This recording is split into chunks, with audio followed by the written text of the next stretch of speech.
नमस्कार, मैं चंदन कुमार और आप देख रहे हैं अंगवानी। शिक्षा विभाग में पाठक साहब का फरमान न आना रोजाना कोई नई बात नहीं है, लेकिन हम आपको साथ साथ ये भी बता दें कि हम वो चैनल नहीं है जो सिर्फ सरकार के या पाठक साहब के गुणगान में लगे रहते हैं। हम उनकी आंखें खोलने की कोशिश करते हैं कि जो समस्याएं, अगर आप एक पाठक साहब, अगर आप चाहते हैं कि शिक्षक, स्कूल के शिक्षक, कॉलेज के शिक्षक होली छुट्टी, दिवाली छुट्टी सब त्याग करके पढ़ाई में लगे, आपके राज्य में शिक्षा की अलख मशाल को आगे लेकर बढ़ते रहे, तो आपको भी उनके समस्याओं पर ध्यान देना होगा, उनकी समस्याओं पर गंभीरता से सोचना होगा। तो हम वैसे चैनल नहीं है कि कुछ सब्सक्राइब्स और व्यूज़ पाने के लिए हम आपकी जय जयकार करेंगे। हम भले ही खराब लगे, हम आपका ध्यान खींचने के लिए हम हर उन लोगों तक जाएंगे जिनके दुख पर, जिनके कष्ट पर सरकार की, आपकी नज़र नहीं पड़ती है। आप पॉपुलिस्ट घोषणा कर वाहवाही तो बटोर लेते हैं, लेकिन ज़मीन पर सुधार नहीं आता है। तो शिक्षक साथियों, हम ये कहना चाहेंगे कि आज भले ही कई चैनल आ गए होंगे जो आपके सब्सक्राइब और व्यूज़ के चक्कर में आपकी तरह की बातें कर रहे होंगे, लेकिन याद रखिए, अंगवानी आपका इकलौता चैनल जब शुरुआत से शिक्षकों के साथ जो भी रोज नए फरमान आ रहे, तब से वो आवाज़ उठा रहा था। तो आपसे एक दरख्वास्त है, आप चैनल को सब्सक्राइब करते रहे, हम आपके लिए आवाज़ उठाते रहेंगे। तो आज हम आपको स्कूलों से ऊपर थोड़ा चलकर, जो कि कॉलेजेज होते हैं, वहाँ पे कैसे सरकार की एक नीति आई, वित्त रहित और वित्त सहित शिक्षा पॉलिसी।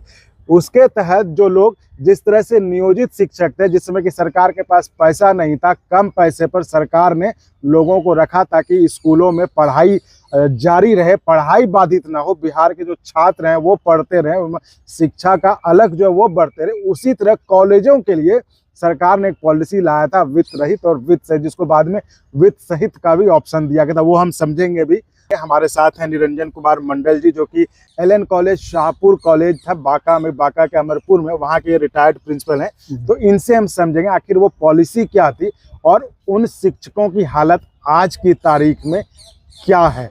तो निरंजन जी, बहुत बहुत स्वागत है आपका अंगवानी पर। हम ये जानना चाहेंगे, शिक्षकों की हालत तो देखिए पूरा बिहार जान रहा है, शिक्षक परेशान है, वो हम स्कूल के शिक्षकों की बात करते हैं, लेकिन कॉलेजों में भी इसी तरह के हालत आए थे। जब सरकार के पास पैसा नहीं था, तब उन्होंने जो है एक अनुदान के तहत जो है शिक्षकों को कि आप आइए कॉलेजों में पढ़ाइए, ताकि कॉलेजों में पठन पाठन का कार्य बाधित नहीं हो। और आप उसमें से एक थे, और आप जैसे कई लोग हैं बिहार में, जिनकी संख्या हजारों में होगी।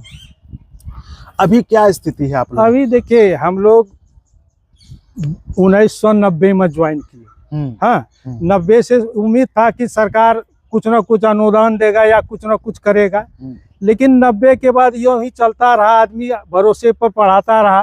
तो सरकार 2008 में एक पॉलिसी लाई, जितना भी वित्त रहित कॉलेज है हम इसको अनुदान देंगे पास आधार पर, जितने बच्चे पास करेंगे उसके बाद हम उसको अनुदान देंगे। ये नीतीश सरकार आई तो इन्होंने कहा, तो ये अनुदान जब 3-4 साल गुजर गई, ये 2011 में लगभग, जब फिर चुनाव के टाइम में इन्होंने सब लोग, हम लोग ने आवाज़ उठाए तो बोला कि नहीं ठीक है, अनुदान कहें तो हम देंगे। तो 2008 वाला जितने बच्चे पास किए थे उसका अनुदान पहला अनुदान 2012 में हम लोग को मिला।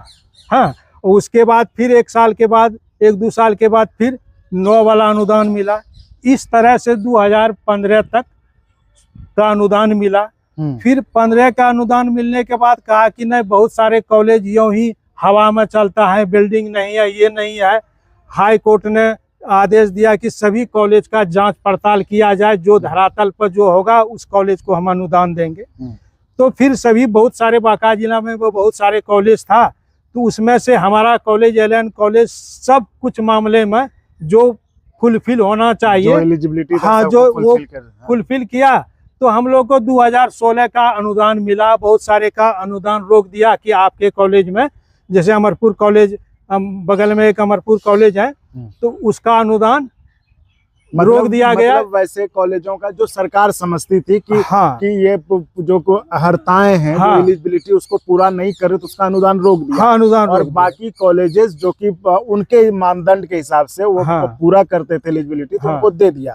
लेकिन आप कह रहे हैं सब कॉलेज को 2015 दिया, तक। 16 को जो सब इस क्राइटेरिया में फुलफिल हुआ उसको दिया। अच्छा, हाँ, और तो वो लोग जो कॉलेज में जो पढ़ाते थे वो यूं ही पढ़ाते रहे। हाँ, लेकिन अब कहता है कि सरकार नहीं, आपका कॉलेज अगर फुलफिल नहीं करता है तो आपको अनुदान भी नहीं देंगे। मतलब 2016 के बाद से उन कॉलेजों को भी अनुदान नहीं मिला है ना, जो हड़ताएं पूरी करते थे शिक्षा विभाग। जी जी, हाँ, यानी कि 8 साल हो गए ना। हाँ, 8 साल हो गए, हम लोग का अनुदान नहीं रुका हुआ है। हम कह रहे हैं आपको जो करना है कर लीजिए, आपको हाँ, जो चेक करना है, जो नियम बनाना है बनाइए, लेकिन 8 साल तक अब अनिश्चितता के गर्त में नहीं डूबे रहेंगे। हाँ, ना, क्योंकि घर चलाना है, परिवार चलाना है। और इस बीच में इस 8 साल के दरमियान में लगभग कॉलेज में 80% रिटायर भी हो गए। हम भी रिटायर हो गए 2022 में, जुलाई में हम भी रिटायर हो गए। लेकिन हमें 16 तक का पैसा मिला है और 5, 6, 7, 8 साल से भी एक भी पैसा नहीं, यूं ही किसी तरह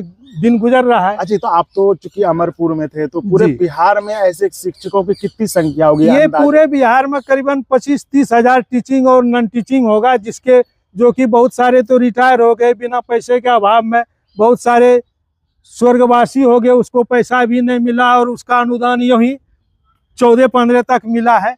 इसलिए मैं के पाठक जी से अपील करूंगा कि हम लोग के बारे में भी, वित्तरहित के बारे में भी सोचिए। आप एजुकेशन को बढ़ावा दे रहे हैं, जबकि हम लोगों का वित्तरहित बांका जिला में एक ही सरकारी कॉलेज है, 6-7 वित्तरहित वाले हैं। इसी के बल पर आप समय पर रिजल्ट दे पा रहे हैं। हम लोग वित्तरहित कॉपी जांचने में, सब कुछ करने में दिन रात सेवा में लगे रहते हैं। इसके बावजूद हमारे यहाँ से हजारों बच्चे पास करके अभी इंजीनियर, डॉक्टर, IAS तक भी बन गए हैं।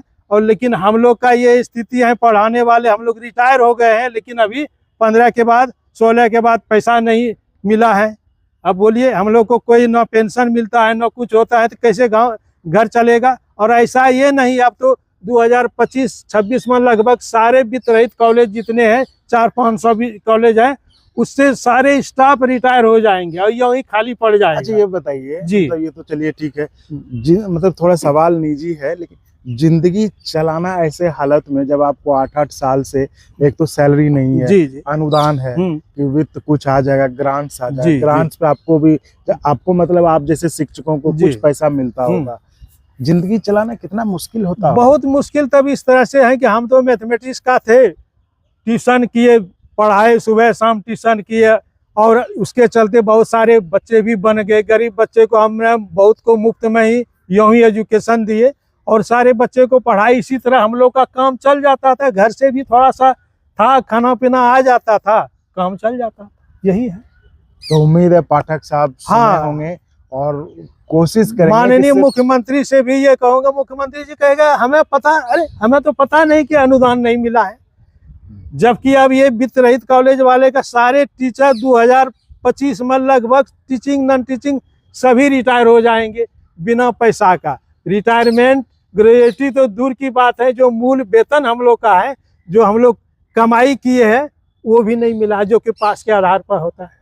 उम्मीद है कि जैसा कि हमने पहले भी कहा शुरुआत में, कि पाठक साहब सिर्फ जो पॉपुलिस्ट जो घोषणाएं करते हैं उनको छोड़कर जो जमीनी समस्या है, जो एक आम आदमी, एक आम शिक्षक जिससे आप उम्मीद करते हैं कि वो होली के दिन भी आके पढ़ाए, छुट्टी ना ले, वो कॉलेज आए, स्कूल आए और तंगहाली में, सुविधाओं के अभाव में भी वो आके पढ़ाई, शिक्षा का लग जाए, तो उनके समस्याओं पर भी उनको उसी संजीदगी के साथ, उन्हीं गंभीरता के साथ सोचना चाहिए। उम्मीद है बिहार सरकार और पाठक साहब, जैसा कि निरंजन जी ने बताया कि क्या हालत है वित्त रहित शिक्षकों की, उसके बारे में कुछ फैसला करेंगे। बहुत बहुत धन्यवाद आपका, और इसी तरह आप चैनल को लाइक, शेयर, सब्सक्राइब करते रहिए। धन्यवाद।